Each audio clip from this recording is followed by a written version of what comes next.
everybody, and welcome back to a new episode of Nick and Sergio's Fun Watch List. I'm Nick. I'm Sergio. We're doing the intro again where we say our names individually. Did you feel good about it, babe?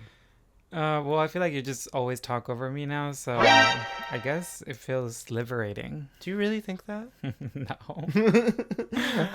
We're back again, continuing with El Sexto Sentido, the 6th season of La Más Draga. And we're very excited because the response to our first review was very, very positive. We got a ton of views and a ton of sweet comments, some new names, some old names, and it's very exciting. Very. So thank you so much for commenting, and thank you for watching. We wouldn't have a show without you. Yes, thank you. We have another great episode this week, wouldn't you say, babe? Very good episode. I feel like overall this season is shaping out to be one of the best seasons from La Más Draga, I would say. I think I'm right there with you. The talent level is there and the personalities are there, which is very exciting. Which is what makes a great season. I feel like every single one of them has like their own personality, identity, and just their point of view, which is very exciting to see. So we start off this episode really quickly. There's no intro. Johnny no Carmona intro, right into it. Runs Not into even the like what workroom. happened previously. They're like, no, whatever. I think that because they figured it would be a long episode, they're like, just go straight into the workroom. Yeah, and I think that worked because there was a very long mini challenge. These mini challenges, they're more like maxi challenges. Can we talk about that? Because one, they have a lot of production value now, They like do. insane amount of production. Two, if one of them is going to be in the bottom from that, doesn't that make it a maxi challenge? Because if you end up in the bottom of that, you're going to lip sync. So it's like, I feel like they're doing like 50-50. Like 50% is the mini challenge, which is a maxi challenge, and then they're one way. So it's like it's just one the from main. each. The So main challenge is they're always a runway, and the mini challenge. But I feel like they're is something removing else. some of the heaviness of the runway, being like, no, it's gonna be split 50-50 now. I don't know, even though there was no bottom girls from this mini challenge. So yeah, that was the interesting thing, is they established this big twist that the bottom person is going to go straight into the lip sync, and then for our first lip sync that did not happen. And it's like also like, well, now we're gonna give everybody immunity from a group. It's like, okay, that's Is there going to be different rules every week, or is this the one time that it won't be the person in the bottom? It's just confusing that this is the first challenge where we're actually getting a lip sync and we didn't adhere to that rule. Yeah. Johnny announces that the main stage category of the week will be La Más Frida, as in Frida Kahlo, the very legendary painter. This seems overdue, right? Yeah, for it to be the 6th season, it has taken a while for them to do a Frida Kahlo runway. My theory for why they haven't done it in so long is because at the end of season 1, you remember, Deborah Legrand's big reveal at the finale was a Frida Kahlo inspired outfit. So I think maybe they were just kind of like letting her have the corner of La Más Draga. I don't think so, because what usually happens, and I feel like that's what people were like poking at, like La Más Monumental, like Iris XL did one of the runways as a monument and she got destroyed in it. So they're like, maybe that came from that like challenge where she was wearing that. Or it's like Drag Race 2, they do that where they see a girl come out and they're like, that could be a runway. And the next season they're like, oh, they're doing a black runway and white based. runway. Yes, yeah. So I don't know why they did not do the Frida Kahlo one. Maybe they just didn't want to tap into the general mainstream artists. Yeah, I mean, in a way it's like almost too obvious of a pick. Maybe that's why they waited so long. Yeah. Purga, right off the bat, stealing the show. She's like, oh no, I didn't have my Frida outfit finished in time. Just kidding. She knows exactly how to steal the attention and how to make a funny joke and how to make the moment about her. Obsessed with Purga. Obsessed. I think she's killing this season. She's becoming the new Georgiana, would you say? Oh, yeah. I would say new Georgie. Yeah. She's just got that new effervescent personality. Georgiana. Ooh, yeah. I feel like I'm on that wavelength. And Miss Congeniality vibes, even if she doesn't win. I would not say she's miscongenial with the group. Fan favorite. Fan favorite, that's better. Give it up for fan favorite. Give it up for fan favorite, everybody. So as is the case with season 6, Alexis Tres XL comes in and she introduces the mini challenge. This week it's going to be an improv challenge. Like a little spoof on the TV show Ricas Famosas Latinas. Yeah, so it's sort of like a Real Housewives energy, right? Yes, that's exactly it. And Niurka, I think, is the only one I know that has been on that show. Porque si no le vuelvo a preguntar, ¿bailas? So I've seen her scenes on TikTok. Sandra, basta. Sandra, basta, por favor. Sandra, basta. Ya Te vayas a basta. equivocar. Ahora vos sos la No te defensora. vayas a Ok. equivocar. No te vayas a ¿Cómo no tengo equivocar. pedo? ¿Cómo no te No te hablo? vayas a equivocar porque te metiste con mi hija y tengo ganas de romperte tu madre. Dame esa cartera. Dame esa No cartera. te vayas a Dame esa equivocar. cartera.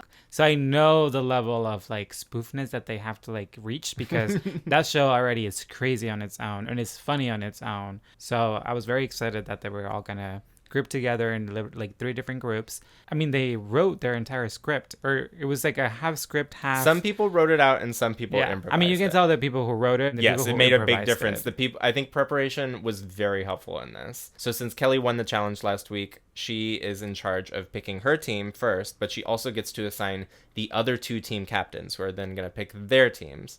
So who would you have picked? Because you can sabotage the other one by picking not the one that you think might be the weakest for them to be the leader of the group. Well, she picked Electra, who I do not think she sees as weak, and I don't think she sees as La Kylie's as weak either. So maybe she wasn't doing that strategy. She was not doing that, but I'm asking you. I wouldn't. I would probably do what Kelly did. I would just pick 2 strong people. Kumbaya.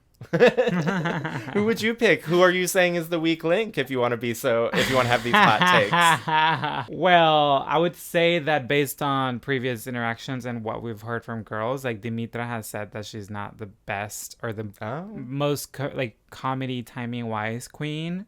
So I would have picked her just to see what, she could bring to the table. And I would have probably picked Braulio. Braulio, that's kind of a mean choice, but it is a strategic choice. Just because I know she's quiet. Yeah, she's more introverted, so I would want to see her be a leader. So it's like I would do it in that way just to see what would happen. Well, I don't know. Sometimes quiet people are good leaders. Maybe she would kill it. Maybe. Yeah, that's what I wanted to see. That's totally what you wanted to see. You wanted to see your sisters succeed and thrive. I want everybody to succeed in the show, okay? The lie detector test determined that was a lie. Thank you. Thank you. Thank you. I knew it. We look at some of these challenges. The first is the Fiesta de Cumpleaños. We're at a birthday party, and it's very messy. Purga is leading this team, and Alexis is kind of stealing the show. It's between those 2. That's where all my attention is going. I mean, the entire attention is just them 2. I love the scenes between them together. Although, I would say Purga is just acting as herself. Like, that's what sometimes she's that doing. Works, And it works. And Alexis also did a really solid job, I would say. Yeah, her in that kind of Paris Hilton dress with those gothed out white eyeball contacts. And with her cricket nose. I really enjoyed it. The crooked nose? Yes. I thought it was pretty funny. Yeah, it was very funny. Everyone's makeup, even Braulio's makeup, I was like, oh, this is how you're looking like busted drag. I love it. And then there was another part, like Chantel, that she popped a balloon. When Chantel bit the balloon and popped it and ran off the camera, I laughed for like a solid 5 minutes. Yeah, that was very funny. Overall, I was laughing through most of this. I was laughing through most of this. I would say there were 2 people who were the shining stars of this that kind of took a lot more of the camera. So are we biased because we love Purga and Alexis though? That's what I'm saying. But I feel like overall it's a solid one as opposed to the next one, like the next one unfortunately was the only one that was clearly a mess. So this one's called Dia de Campo. It's housewives having a picnic. And how did you feel about this one? I feel like they were not prepared. Like, I think they only needed a structure, and I think that's what the third team had. Like, I don't think they had obviously what they were going to say, but they had a structure of how, like, sequencing would happen, and I think that they did not really plan that ahead. Yeah. So I was, like, really not understanding where the conflict was coming from and, like, how and who, and then, like, the 2 other ones just started fighting apart from the other ones fighting. So it was just... I don't know, and it was not funny. The thing that made me laugh the most was when Juana grabbed the big thing of baked beans. That was the funniest thing. And threw them, and then it was also just very funny seeing them on the green screen because it was supposed to look like grass. Yeah. It's just very funny to see baked beans out on the grass. This one ends on like a weird note. David Lynchy funny note where it's just Ms. Peaches like covered in wine and rubbing her titties and crying. I don't know, it kind of made me laugh. Yeah, not for me. Also, did you like the Santa Barbara? Like that's like the Santa Barbara backdrop that they use. Yeah, it was pretty cute. So then we go to Fiesta del Yate. Yes, and this is a clear winners from the start. I think we both knew. Immediately we're like, oh, they have this planned. And we start out with Ariel, and she's deep in character. And they very smartly split up their group into two groups. So we can get all the characters, yes, and the story. I love that Kelly went from the upstairs group down to the downstairs group to tie it all together. And then they come upstairs and they get thrown off the back of the boat and they're like in a swimming pool. It's so crazy. Honestly, it was really good. Like this is where I was like, clear winner. This is the clear winner right here. Who was your favorite from the 5? I think I have to say Arias. Yes. I was going to say Aria's. This was Aria's fucking challenge episode. Drunk. Her whole episode, yeah. Her acting was amazing. The moment when the crew member came and like pointed her back at the camera, that was all very good. Really well done. I applaud them. Alexis comes back on screen and she tells us that we won't find out who the winner is until after the runway, which I do think makes it a little more exciting. Yeah, well, it's exciting for them not to know, because you can tell that they also did not know who the winner was until the very end. I think that's when they realize. They don't see it all edited together, so they don't know who's going to be the winner. So I was glad that they found out at the end when we found out together. So it was like a better, more like, interesting like way. Yeah. Going into the workroom, I will say that one of the reasons I might recommend season 6 of La Mas Draga to a new time viewer is they've really nailed the workroom. It feels a lot more cohesive. I don't know if it's just better story producing, if they're pre-planning the topics a little better, but it seems like they always have something to talk about, and this was no exception, because right away Elektra discloses that she related to Frida's disabilities because she had some mobility issues because of an issue with her tendon when she was a child. So she spent a lot of time in physical therapy, rehabilitating her ability to walk, and she related to Frida in that way. I think you're right. I didn't realize that the story connected to the main challenge. Like in that way, like typically they talk about other things that don't relate. But this time, you're right. I think it's my first time noticing that. It's very sweet because she confides that she never got to learn how to dance, and everyone kind of gives her a big hug. It's a very sweet moment. It's really nice because it creates a connection with Dimitra, who had an accident when she was younger and also had to go through some physical therapy to regain her ability to walk. So this is hitting home with a lot of the girls, I would say. Yeah, I would say that until Ariel shows up. Thank God for Ariel and these workrooms. Gosh, she's just stirring the pot every episode. That's all she likes to do. And she's like, hey, you, Braulio, come over here. Let me say something to you. Well, she says it's so passive, actually. She's like, some people aren't being as social with other people. True. Like, she says it, like, you know, like, ever, like abroad. And then everyone's like, well, name who? Yeah, and she calls out Braulio, who we were just commenting last episode is very funny in the way that she's off on her own and kind of uninterested in the drama. And Braulio speaks up for herself. She says it, yeah. And, you know, from there, then we just moved into apparently this clique that happened, like the shorties versus the what is it? Conceptuales. Conceptuals, I guess. Like, yeah. Why is it mean to call them conceptuales? Is I that think like a burn? I think to them, they're calling them like, you know, the conceptual ones, like, you know, you're like too hoity-toity and artsy. Oh, that's kind of funny. You know, like, so I think they're doing it in a mean way. Yeah, but it's funny because that is a true type of drag. So I would not be offended if I was called conceptual. I don't know. It was just very funny seeing them, especially when Arias and Purga start to basically be like, you're not a shorty, and she's like, no, you're not. Because they were in the original. It's an original 4, right? Yes, an original, and then we hear Ariel talk about the original 4 and how that all happened. So then they're already trying to push Purga out of the shorties, and Purga's like, no, we as the shorties are this and this and this, and they're like, what do you mean we? It's a very funny moment. I thought they were calling themselves shorties because they were short. Well, Purga's short. I know, that's why I was like, are they calling themselves shorties because they're short? And then Ariel is like, well, we call ourselves shorties because we were wearing shorts. And it's like, that is a stupid reason to call your group shorties. Like, they all happen to be short too. It works out. It's great branding. I love it. That's why Arias can't fit in this group. And that's why true. that would have been my excuse from Purga. I'd be like, girl, she's too tall.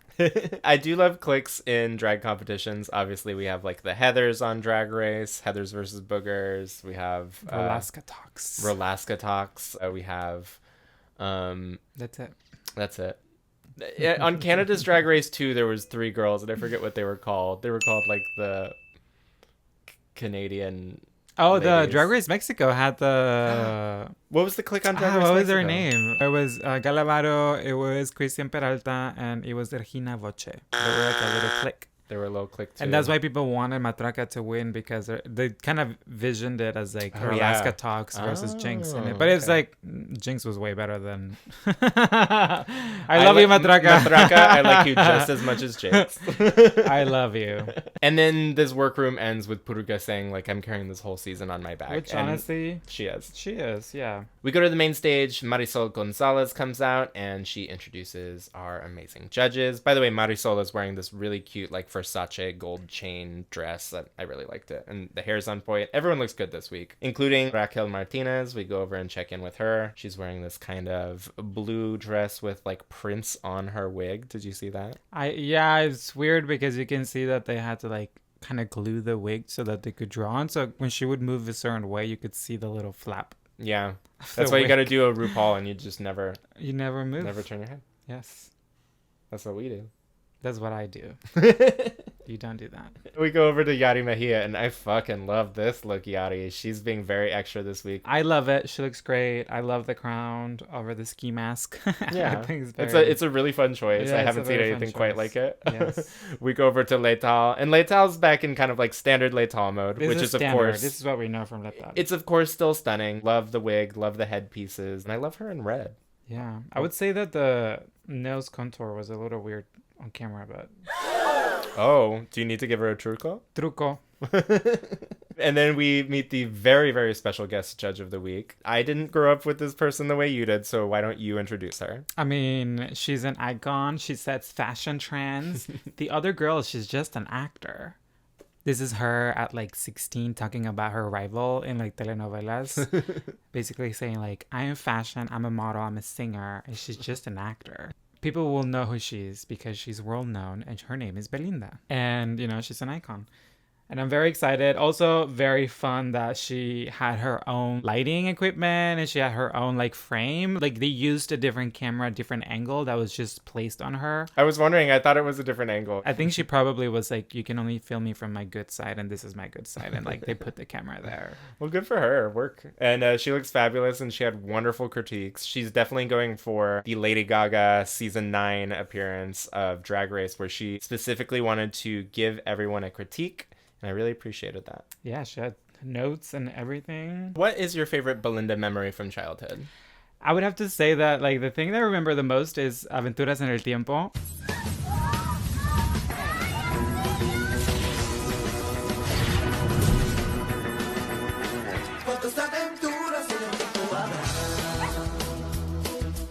Because it's like a novela about these kids who like travel back in time. How fun. And it was amazing seeing their like the little adventures. And there's a moment in which she goes back in time and she meets with, I think, one of her ancestors from many years ago, who she plays. So she plays... Oh, she plays her ancestor? Yeah, she plays her ancestor. And then the funny thing is like a novela after that is called Cómplice del Rescate.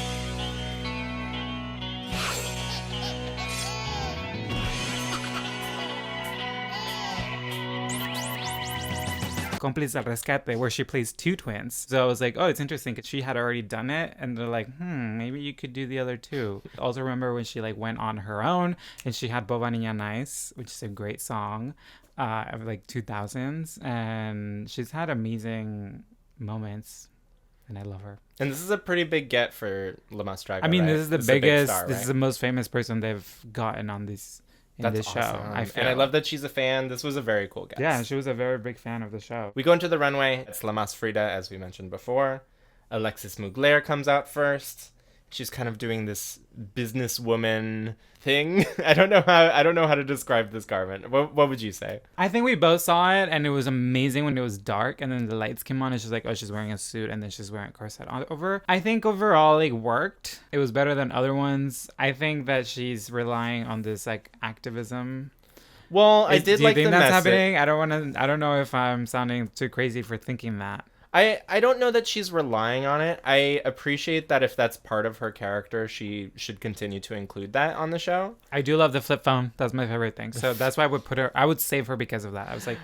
I liked the garment. I liked the hammer and sickle on the corset. It was very weird. And the message worked, I think, especially with the reveal. And of course, femicide is a big issue. So I'm glad that she's bringing attention to it. Overall, like a good, safe one for me. Mm-hmm. Next up, we have Ankh. Ankh comes out in kind of a big wraparound white thing. He's like, oh, I wonder what's under there. Could there be a reveal? Like, could there be something under that? I don't know. I wonder. I'm curious to know. And they pull it away. And underneath we have this deconstructed pinstripe kind of men's cut suit. I think the concept of this is kind of Frida going in as that wearing like a more traditional, but this is not. This is just a weird mantle around her. But there is a painting of Frida where she is basically portraying herself as a man. It was good, I think. It was good.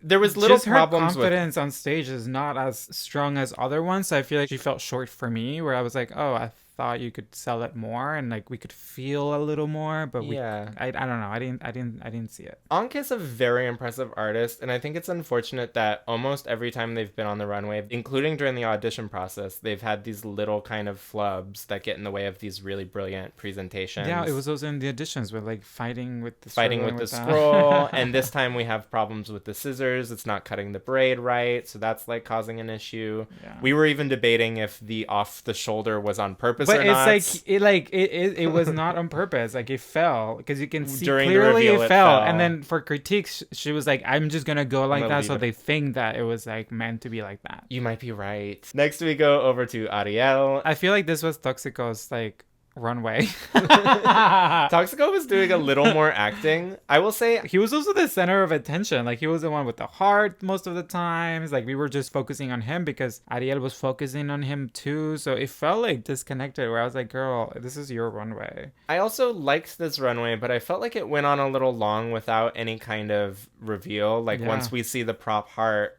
it's just like, it's okay, I have the heart for a while. Because this dress looks like she has a reveal under it. It like does look loose. Like, yeah. And like there's no shape to it. I liked it a lot. It's just it's a tough week because everyone did really well. Yeah, everyone was strong. And I think that's why we're like now being more like selective. We have to be. It's our job. Next up, Aries comes out and wow. God. She's like a goddess. I love her. This was fantastic. Reveal after reveal. I have not seen anyone like her on La Más Draga in terms of just owning the stage and doing it so flawlessly. The reveals were clean. The movements of her body were incredible when she gets the crutches. Like she was giving a type of performance that I was like, this is so highly elevated. It was amazing to watch. I mean, you saw me watching it, and I was. You were very compelled. I was so into it. I was like, she's the winner. I was like, she's the number one winner of this entire season already to me. Yeah. Like, you know, in these 2 episodes, I'm like, she's the clear front runner for me right now. We talk about Ankh again, like that reveal. You're like, that's a reveal. When she came out, it was done so flawlessly that she could have just stayed like that, and I would have been like, you look amazing. But she was like, took one thing off, then it was a dress, and I was like, oh, she can stay with that on, and she was like, no, I'm gonna also take it off. And the reveal, as opposed to other ones, was so nice. Like the reveal she had under, and then the final reveal. The final reveal at the end. This was very great. This was very conceptual. Conceptual, yeah. That's why Aries, you cannot be a shorty. You can't be a shorty. Too conceptual. Braulio 8000 comes out next, and this one I have a lot of mixed feelings. I have a lot of mixed feelings about this. Belinda was living for this. Belinda loved this. She was like, this was her favorite. I just feel like the wig just does not go at all with the outfit. The wig takes it to a cartoonish place. Yes. You know, and I think she wanted to be like, if I'm going to look this grotesque and monstrous, I want to also give some kind of glamour. But this isn't glamour. This is just like camp on top of horror. So it just feels very removed from Frida at that point. I don't know. I have mixed feelings. I can't decide. I mean, she's the silhouette's safe. Great. I think she's safe. I'll say the silhouette's amazing. Great. The silhouette is amazing.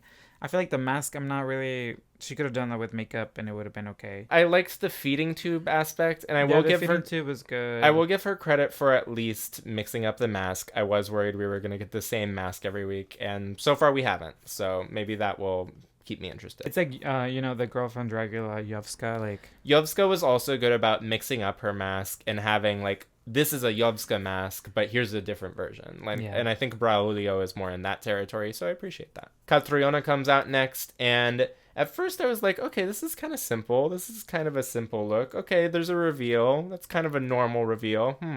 It's a pretty normal look.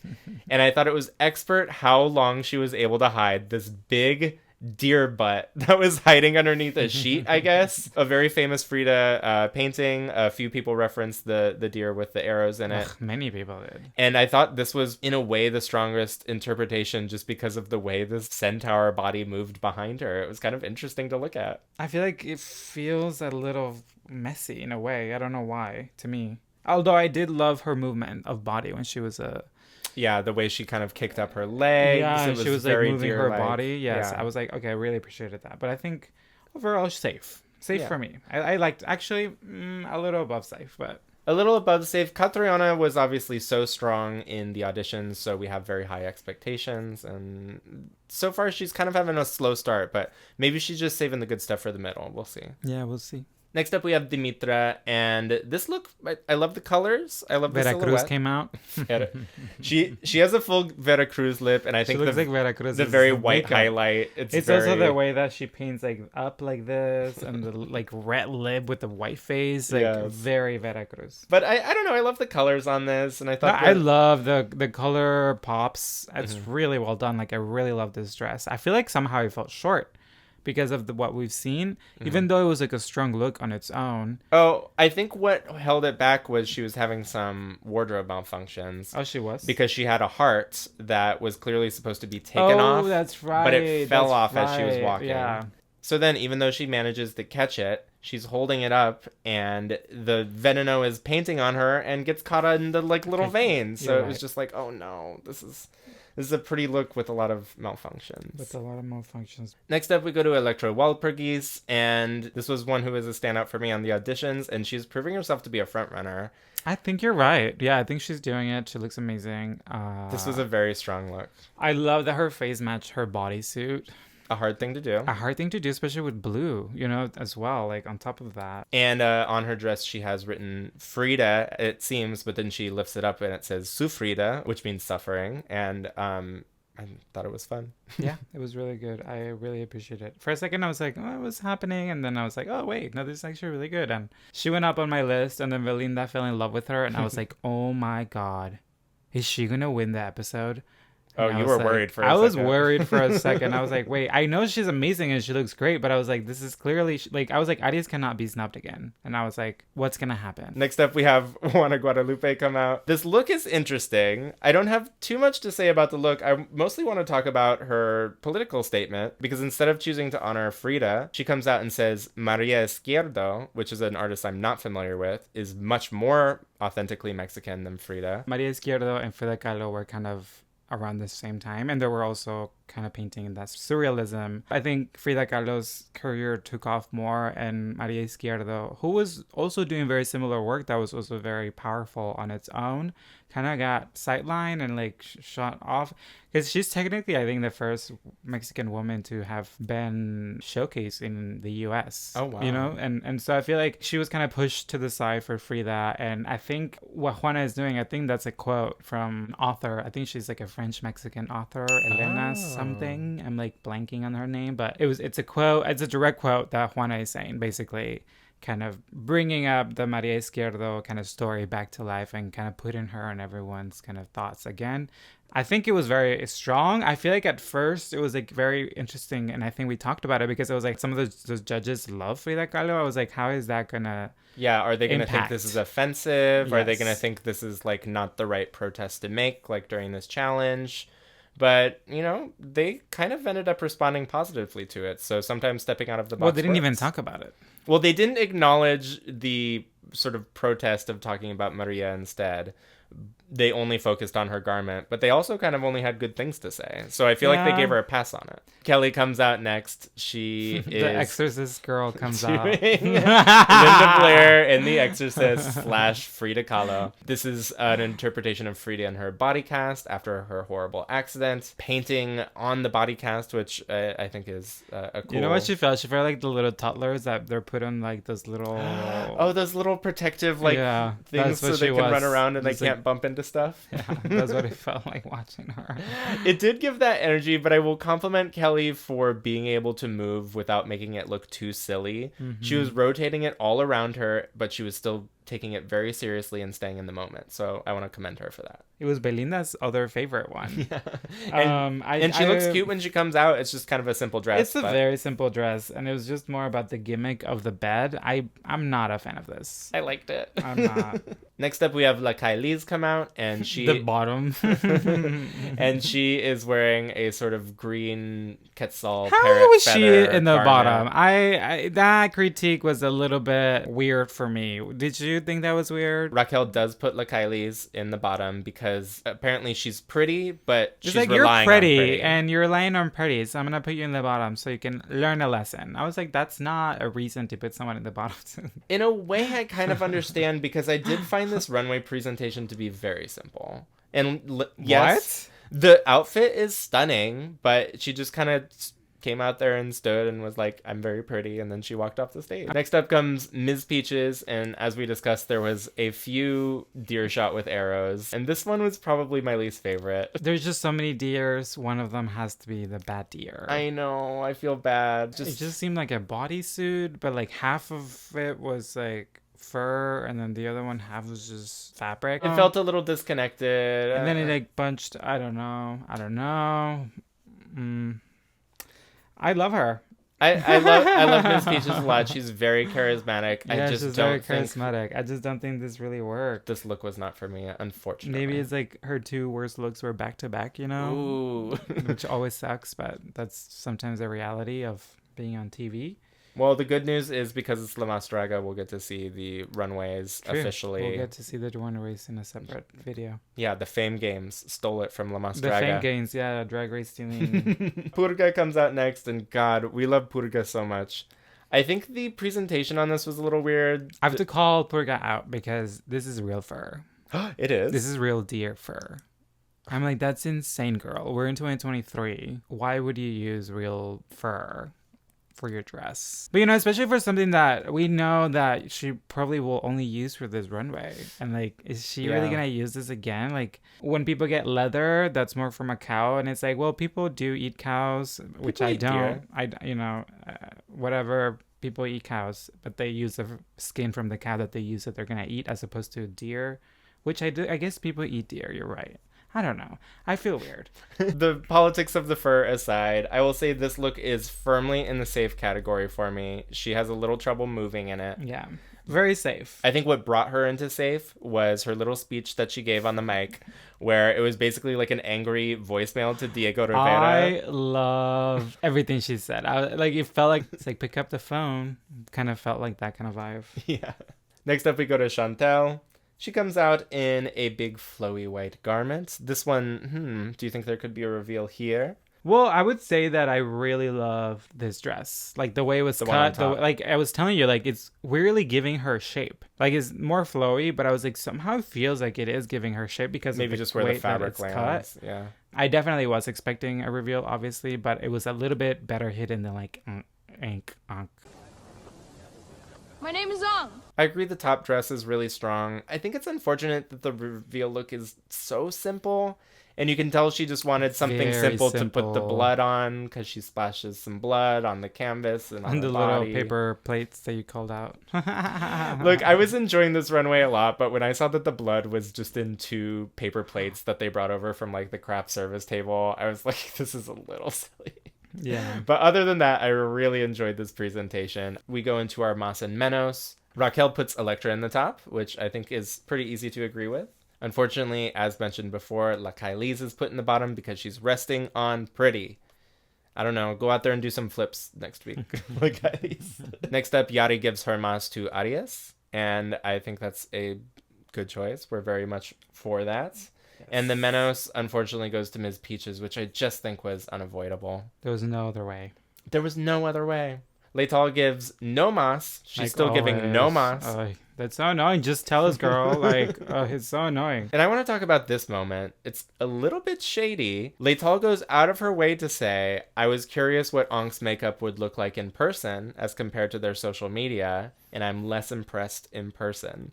Is this kind of a mean thing to air? That was a read. Like, did you really need to like put that in the edit? That's so sad. No, but then they zoom into the Ank's face.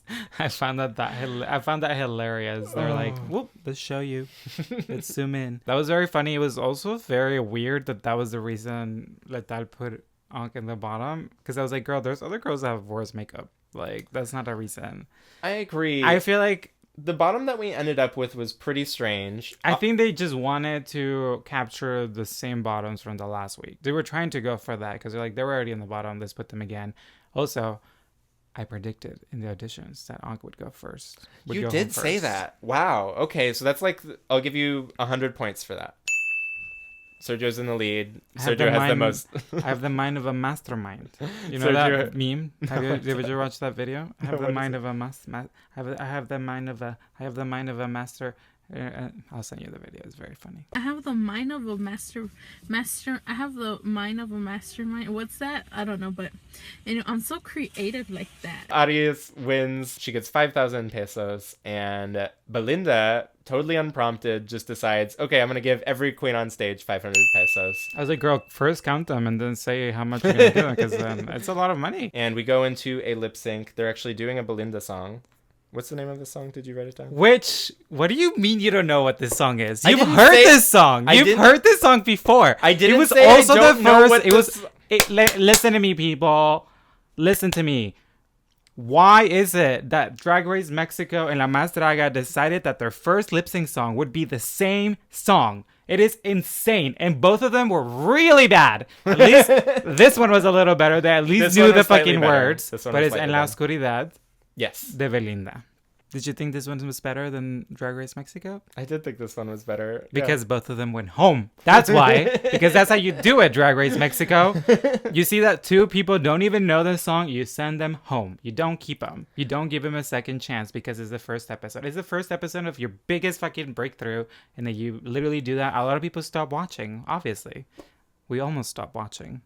I did think this was a better lip sync. I thought especially Ms. Peaches gave me a couple fun moments. Yeah, I think Ms. Peaches could have won the lip sync. It would have been fine if she won. It's very interesting because there's videos of Belinda online basically going on the singing competition shows, and she's basically says like, it's una falta de respeto. Basically saying like, is this respectful for you not to know the artist's lyrics when you like perform a song? Wow. And I think that's why she was like, I'm just not gonna decide who is gonna go home. So she's like, Raquel. Yes, it was very funny when she was like, Raquel, you could do this. And then Raquel is like, hey, Yari, you and me do this together. Unlike on Drag Race Mexico, we get a double elimination.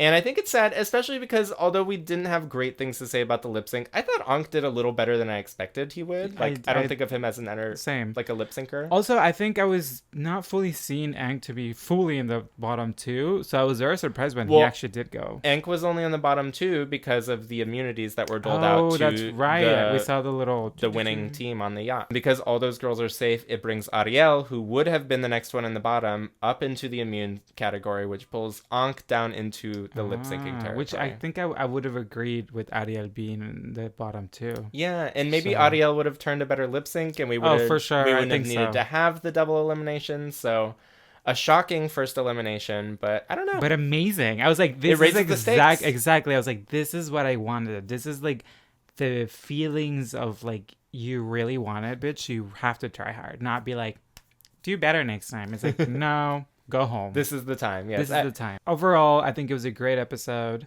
I was very entertained.